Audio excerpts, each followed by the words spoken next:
Japan has a significant issue with vacant homes known as akiya, a consequence of its aging population, urban migration, and low birth rates. Estimates from the Ministry of Internal Affairs and Communications suggest that around 8.5 million homes, or roughly 14% of the total housing stock, were vacant as of 2018.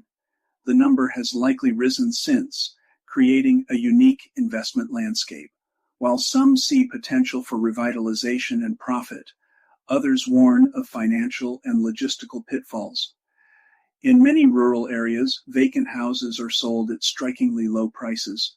In some cases, properties are listed for as little as a few $1,000s, and there are even reports of municipalities giving them away for free, provided buyers commit to renovations.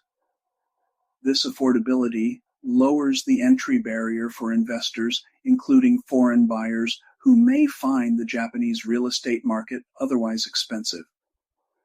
Local governments, facing dwindling populations and shrinking tax bases, are offering subsidies, tax breaks, and renovation grants to those willing to purchase and restore akiya. These incentives can significantly reduce renovation costs and improve the return on investment. With remote work becoming more common, there is growing interest in rural living, especially among younger Japanese seeking affordable housing and a slower-paced lifestyle.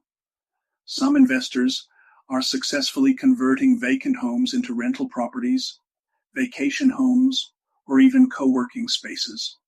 Additionally, Japan's popularity as a tourist destination presents opportunities to repurpose akiya as vacation rentals, particularly in scenic or culturally significant areas. While akiya can be inexpensive, many of these properties are in disrepair.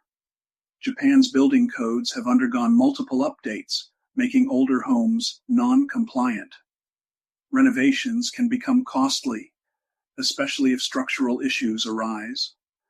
Additionally, navigating local regulations, permits, and contractors, particularly for foreign investors unfamiliar with Japan's complex systems, can be daunting.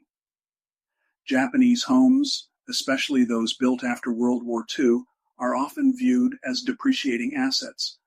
Unlike many Western countries, where older properties can appreciate due to their historical or architectural value, Japanese houses often lose value quickly. The land itself may retain value, but selling a renovated home for profit can be challenging, particularly in remote areas with little demand. For foreign investors, integrating into local communities can be difficult. Rural Japan can be insular, and the presence of non-Japanese property owners may be met with skepticism. Additionally, many municipalities have stringent requirements on property usage, potentially restricting plans for commercial ventures or vacation rentals. Japan's population is not only shrinking, but also aging. Investing in areas with declining populations means the local economy may not support future growth. Young people continue to migrate to major cities like Tokyo and Osaka, leaving rural areas with limited prospects for population recovery. These demographic realities create long-term uncertainty for property investments. Investing in akiya is not a straightforward path to profit. Success often requires deep research, local connections, and an understanding of both Japan's cultural context and its real estate market. Investors who can identify undervalued properties in desirable areas, secure renovation support, and navigate local regulations may find rewarding opportunities. For those interested in the social impact of revitalizing neglected areas, investing in akiya offers a chance to contribute positively to struggling communities. However, for purely profit-driven investors, the risks may outweigh the potential returns. Ultimately, the akiya market is a niche but evolving space. With careful planning and local expertise, there is potential for both financial gain and meaningful contribution to the preservation of Japan's rural communities.